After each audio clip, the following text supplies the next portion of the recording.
My, what manner of place is this? A path to redemption? Or a road to damnation? Hard to say, for your journey is just beginning. What would suit the occasion? The words to a lullaby, perhaps. The mouse smiled brightly. It outfoxed the cat. Then down came the claw. And that, love, was that. They do know how to write them in Cormier, don't they? Well met, I am Raphael. Very much at your service. It's not every day one meets such a cavalier sinner as yourself. A true, bloody pleasure. You wound my honor. Consider me a peer for your vice. Shall we withdraw? We have much to discuss, to our mutual satisfaction. Charmed, I'm sure, in more ways than one. Neither. The fox, rather, hiding, in a word. A silent observer, about to break the silence. It looks like a drow, but it speaks like a beast. Why, I never. You're paranoid, aren't you? Must be the surroundings, rather bleak and lonesome. One feels so exposed. We should have a chat, you and I, but not here. This quaint little scene is decidedly too middle of nowhere for my tastes. Come. There, middle of somewhere. Tut, tut. No need for that crude cutlery of yours. As you can see, I'm amply provisioned. And deny you the honor of my hospitality? This is the house of hope, where the tired come to rest and the famished come to feed lavishly. Go on, partake, enjoy your supper. After all, it might just be your last. Not easily rattled, I see. Good. Makes the next part that much more straightforward. Are you not entertained? Well, far be it from me to disappoint. Fair enough. Call it a ninth sense.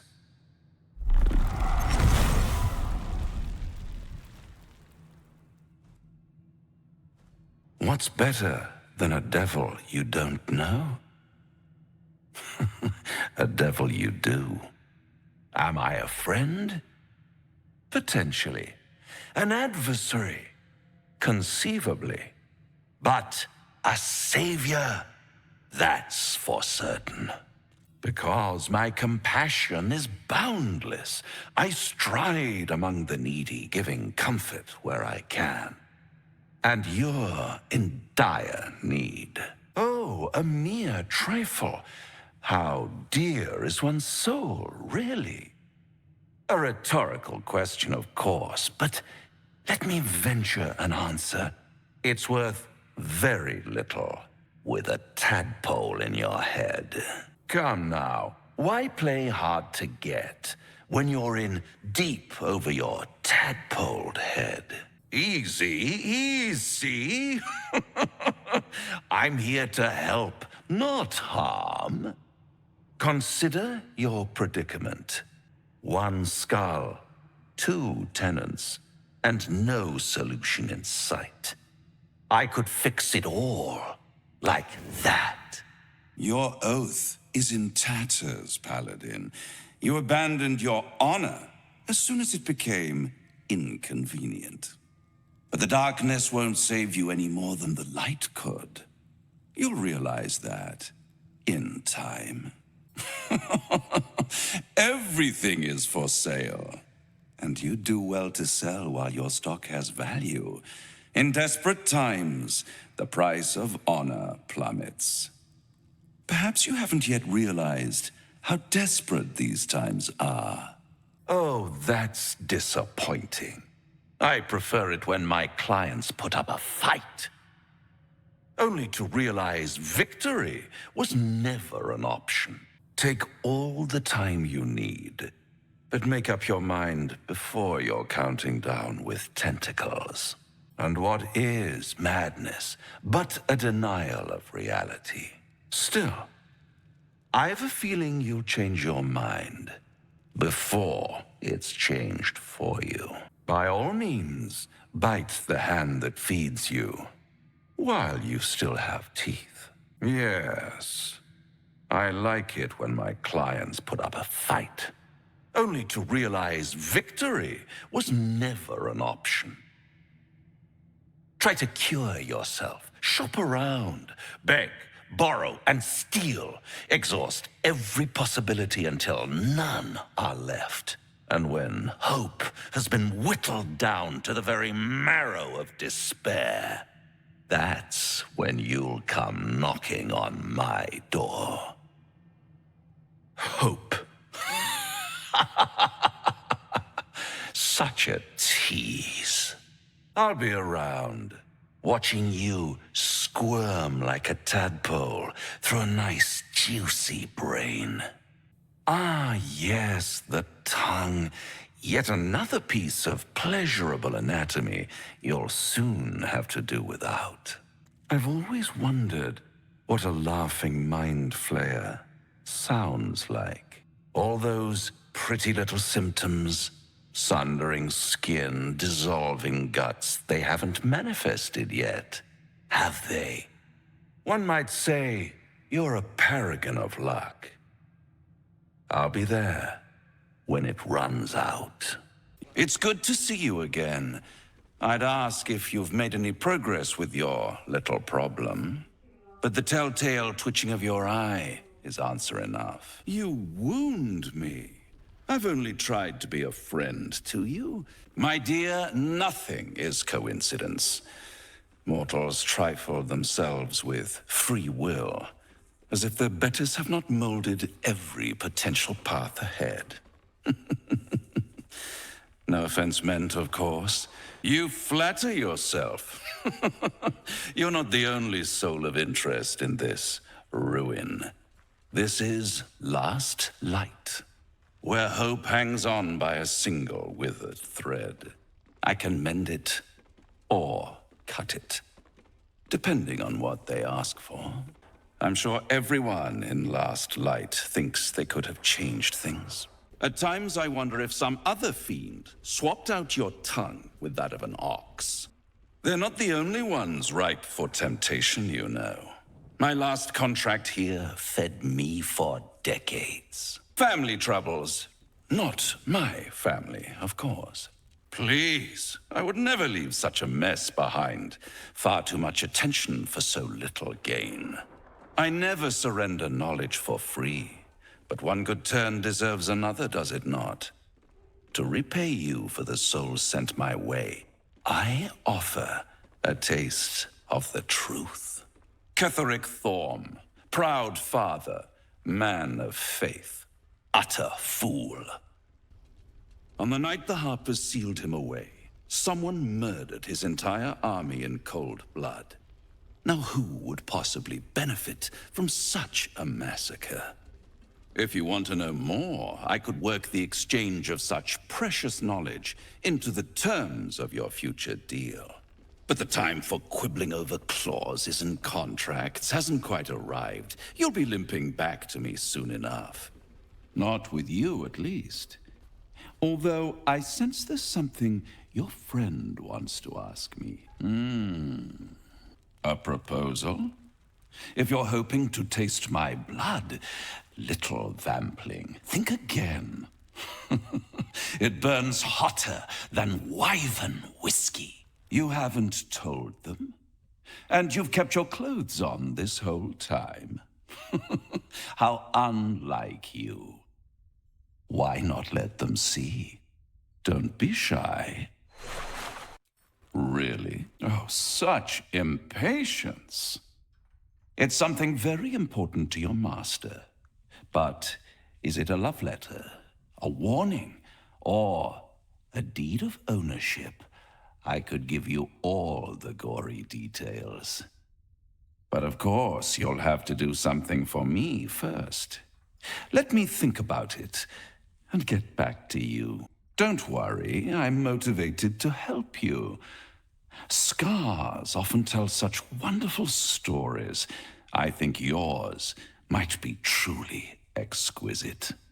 I'll see you soon.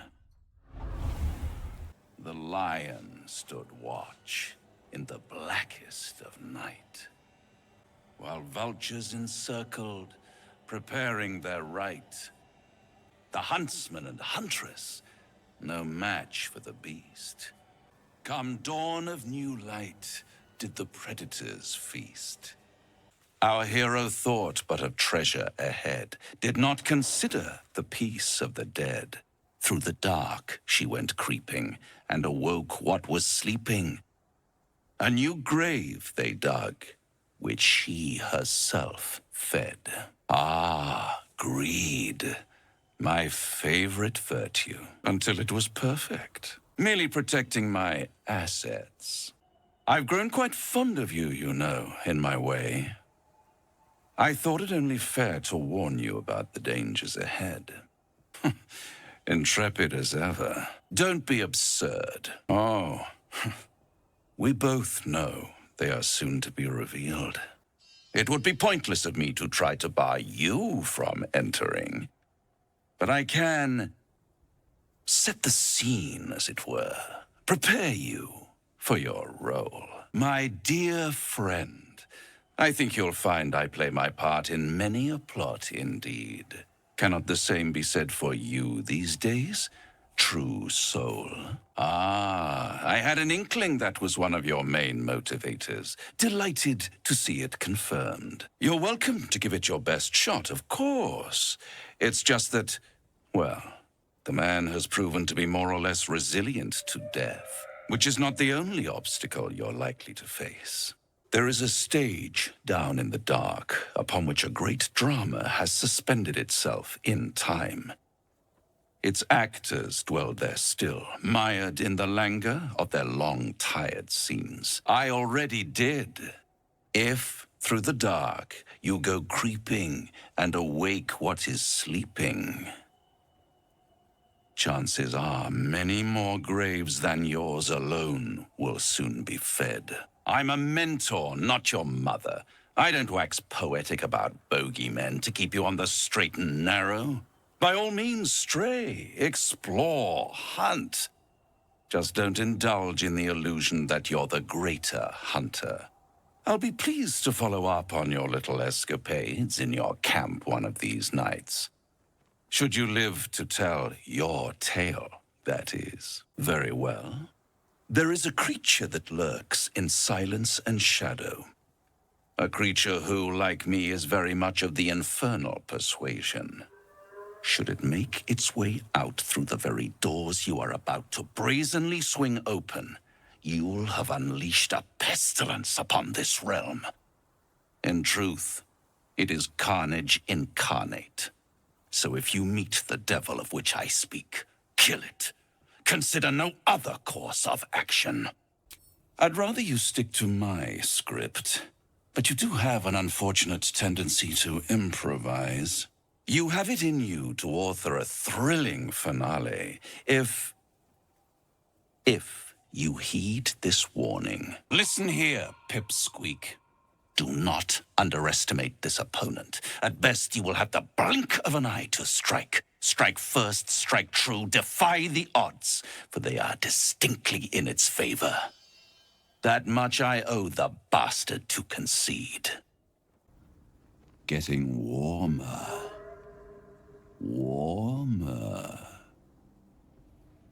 Hot. As you wish. I'll be pleased to follow up on your little escapades in your camp one of these nights. Should you live to tell your tale, that is. A proposal?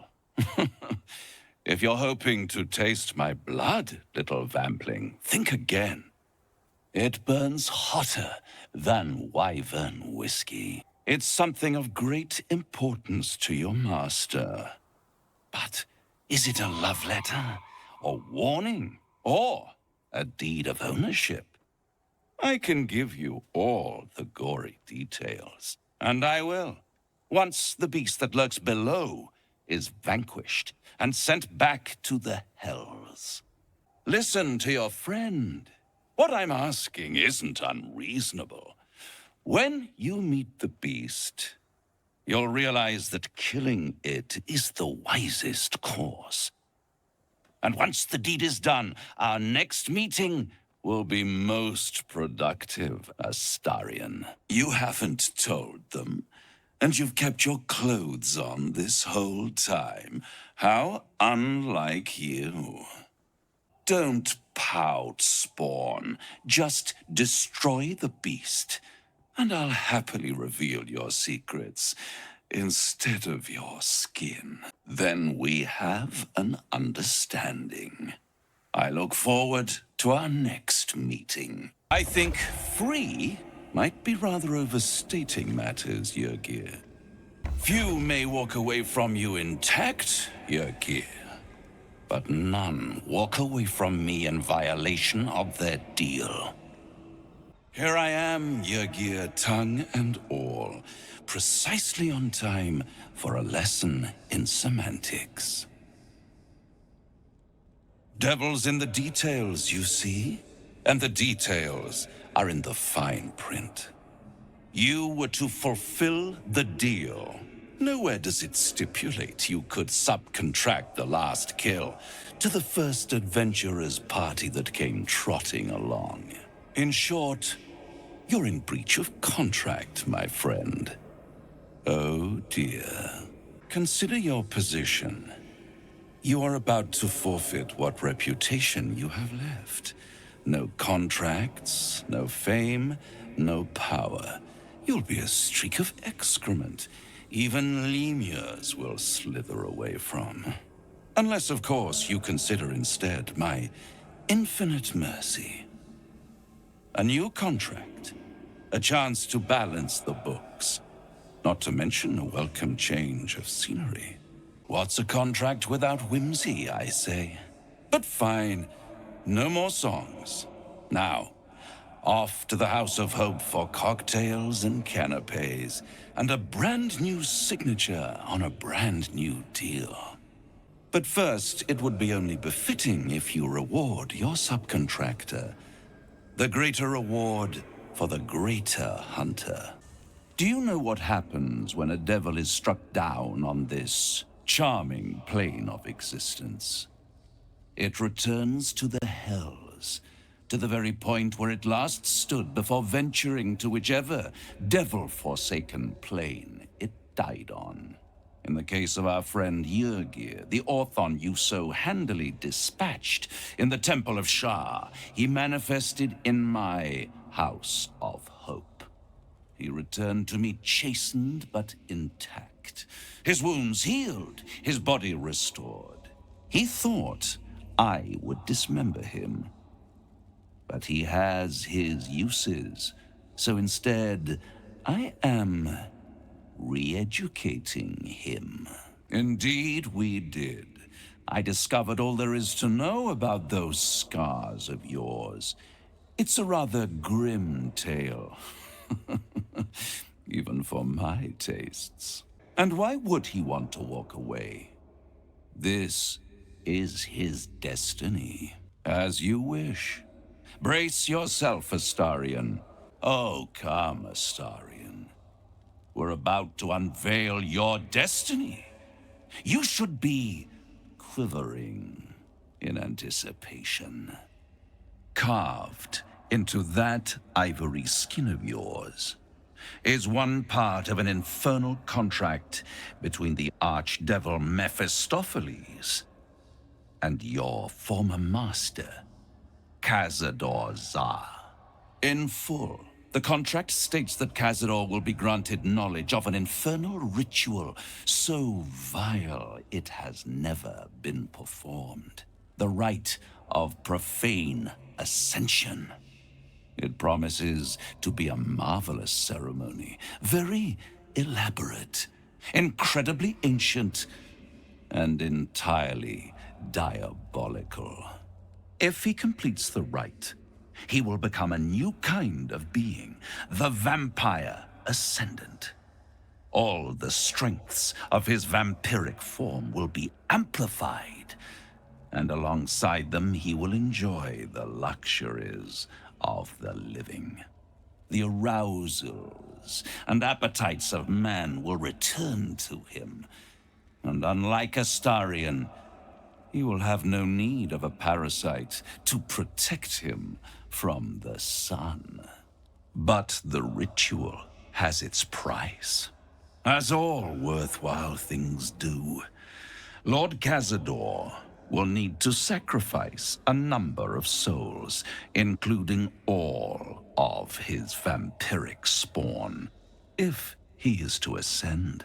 Imagine how he felt then, when one of those precious spawns simply disappeared into thin air. The only missing ingredient is Astarian. You are the final piece he requires to complete the ritual. Your scars bind you to it. Your soul will set off a very wave of death, bringing Cazador his twisted life. And that, my tragic and toothsome friend, is that. Now, if you'll excuse me, I have business elsewhere.